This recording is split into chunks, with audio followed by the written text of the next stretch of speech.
अस्सलामुअलैकुम everyone, welcome to जोर का जोर। मीरब जीशान की तरफ से आपको एक बार फिर खुश आमदीद।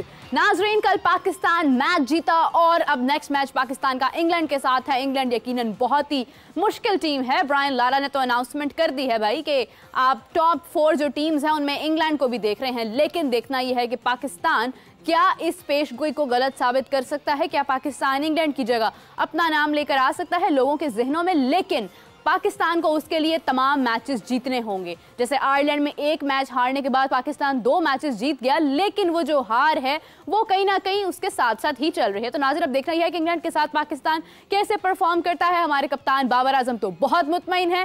तो नाजरीन, बढ़ते हैं अपने पैनलिस्ट की तरफ। नाजरीन, सबसे पहले आपकी मुलाकात करवाएंगे आप सबकी जान, क्रिकेट की शान हाफिज इमरान। अस्सलाम वालेकुम। वालेकुम मीरा, बहुत शुक्रिया आपका। दूसरी जानब नाज़रीन, आज हमें ज्वाइन किया है आप सबके फेवरेट, लास्ट टाइम भी हमें मिले थे, बहुत अच्छी अच्छी बातें हमारे साथ शेयर की थी। आज दोबारा से अपने बेहतरीन तज्ज़िये के साथ हमें ज्वाइन किया है उसामा विक साहब ने। अस्सलाम वालेकुम। वालेकुम अस्सलाम मीरा, थैंक यू। उम्मीद है आप दोनों खैरियत से होंगे और कल का मैच देखने के बाद तो और भी ज़्यादा खुश होंगे।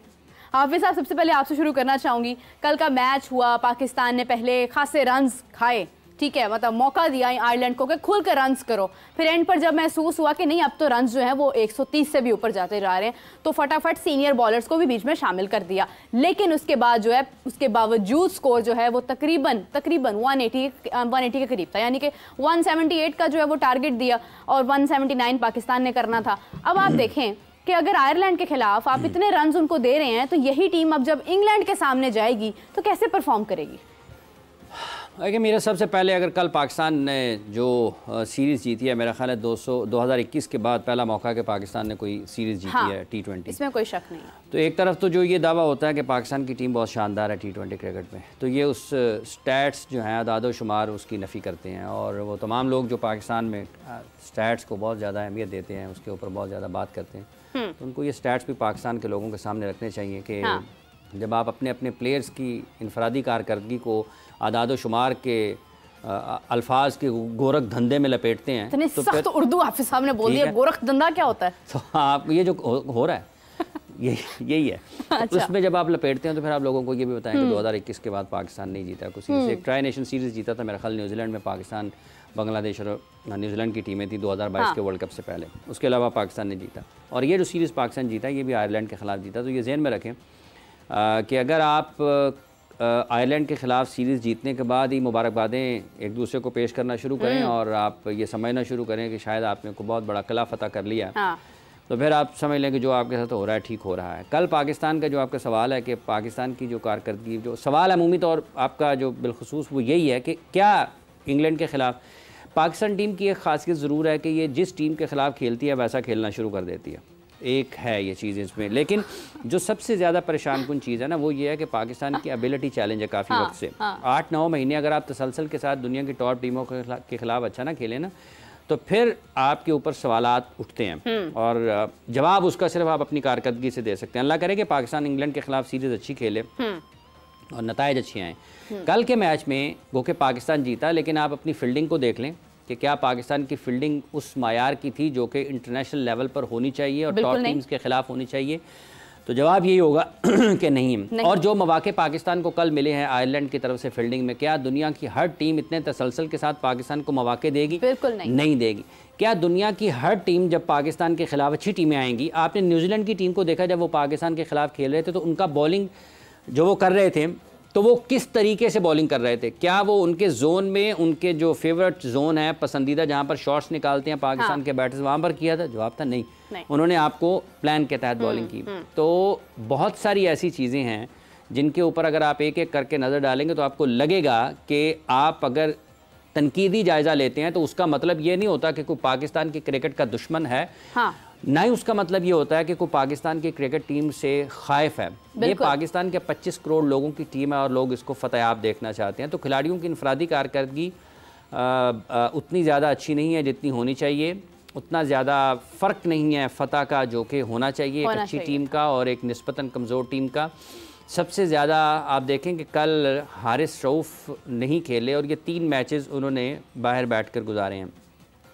ये तीनों मैचेस उन्होंने जो बाहर बैठे हैं, तो इसका मतलब ये है कि जो तैयारियां उन्होंने करनी थी उनके पास से 8 मैच, 8 में से 5 उनके गुजर गए हैं, ठीक है। और अभी कल कामरान अकमल साहब ने भी कहा कि कि ये फिर इसका मतलब है कि उसका रीहैब हो रहा है। तो ये क्या अगर वो तीनों मैचेस नहीं खेले हैं जो कि वहाँ पर खेलने चाहिए थे होना चाहिए था, और उनके मुतबादल पर जो गए हैं हसन अली, उनको खिलाया गया। तो सलमान साहब ने कल ये कहा है, सलमान भट्ट साहब ने, कि वो रिदम में नहीं लगे हैं। और देखिए हसन अली को मुंतखब करते हुए ना ये देखना ज़रूरी था कि क्या वो उस पेस में हैं जो 2017, 18, 19 में थी।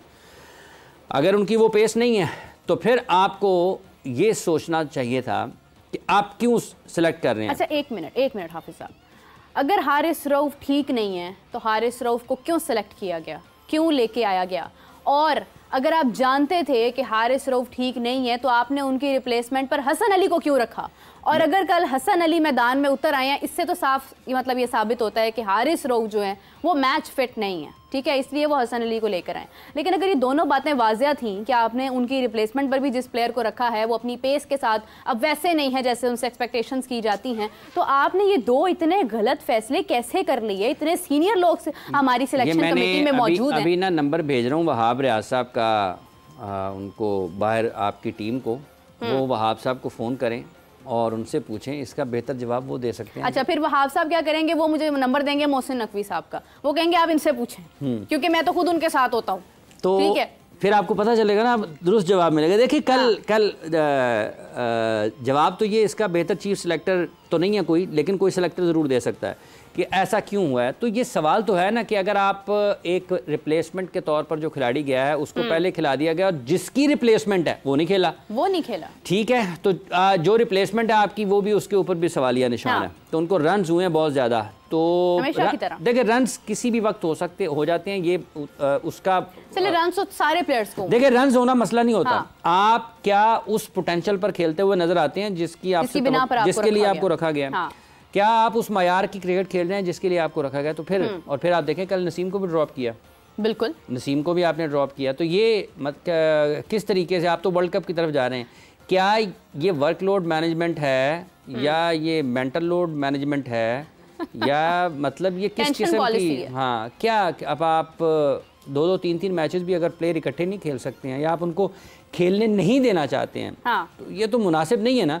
आप देखें कि अभी 50 ओवर्स का वर्ल्ड कप हुआ ना इंडिया में, तो दुनिया के जितने भी टॉप क्रिकेटर्स हैं ना, उन्होंने सारे मैचेस खेले अपनी अपनी टीमों की तरफ से। मेरा नहीं ख्याल कि मिच स्टार्क कि उसामा साहब किसी मैच में रेस्ट किया हो। नहीं, बिल्कुल ऐसे नहीं है। जसप्रीत बुमराह ने कोई मैच रेस्ट किया हो? मोहम्मद हार्दिक पांड्या जब तक अनफिट नहीं हुए उन्होंने कोई मैच रेस्ट किया हो? और उनकी जगह पर मोहम्मद शामी जब आए हैं उन्होंने कोई मैच फाइनल तक रेस्ट किया हो? और उन्होंने साबित किया है कि एक प्लेयर अगर फिट नहीं है तो दूसरा उससे भी बेहतर है। सारे मैचेस रोहित शर्मा सारे मैचेस खेले, केएल राहुल सारे के सारे मैचेस खेले।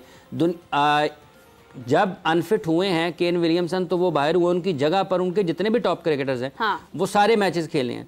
तो दुनिया की बेहतरीन टीमों में जब आप वर्ल्ड कप की तैयारियों की तरफ जा रहे होते हैं ना, या आप वर्ल्ड कप खेल रहे होते हैं, तो आप अपने बेस्ट 11 पहली मैदान में उतारते हैं। बिल्कुल ऐसे। और ये एक आध खिलाड़ी होता है जो कंडीशंस के हिसाब से आप कहें यार नहीं यहाँ पर ये ज्यादा, वगरना आपके 10 के खिलाड़ी वही होते हैं। ये नहीं होता कि आप 4 के 4-5 खिलाड़ी जो है ना वो एक कंडीशंस देखें तो उसके ऊपर बदल देते हैं। मतलब या आप 4 फास्ट बॉलर खिलाएंगे या आप 3 खिलाएंगे, या आप एक स्पिनर खिलाएंगे या आप 2 खिलाएंगे, इससे ज्यादा ऐसा नहीं होता कि कंडीशंस इतनी बदल गई हैं। अच्छा, फिर देखिए कि आपके सामने तमाम ममालिक के स्क्वाड मौजूद हैं, आपको पता है कि फलां प्लेयर इस वक्त खेल रहा है, आप उसके अकॉर्डिंगली ही आप अपना स्क्वाड जो हमारा स्क्वाड भी मौजूद है।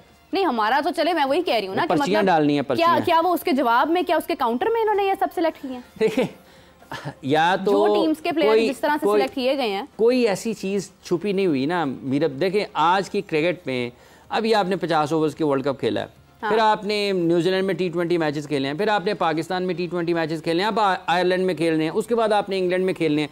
तो कोई नई चीज तो नहीं है ना, नहीं ना, मतलब कोई नया खिलाड़ी तो नहीं है ना, घूम फिर के वही खिलाड़ी है ना। असल में चीज वहां तक लेकर जाने की जरूरत है कि क्या मसाइल हैं, क्या मसाइल हैं।